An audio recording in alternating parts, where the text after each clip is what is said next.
kas su koer sai ootamatult surma, kas su kass sai ootamatult surma. Et kõik on olnud väga ilus, tore ja 1-2 lihtsalt teda ei ole. Või tal tuli selline äkkhaigus, et sa ei saanud nagu, mis toimub.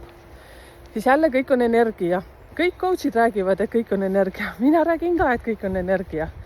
Kui sul on kallis loomakene, kes on sinuga olnud mingi aeg koos ja võib-olla aastaid, siis ja ta korraga elutervelt jääb haigeks, see on kõik märk sellest, et sinul ei ole kõik hästi või sinu perekonnas ei ole kõik hästi. Koeral on selline vastuvõtlik energiamagnet, et ta võtab kohe selle probleemi enda kanda ja ta lihtsalt läheb siit elust ära koos teie probleemidega.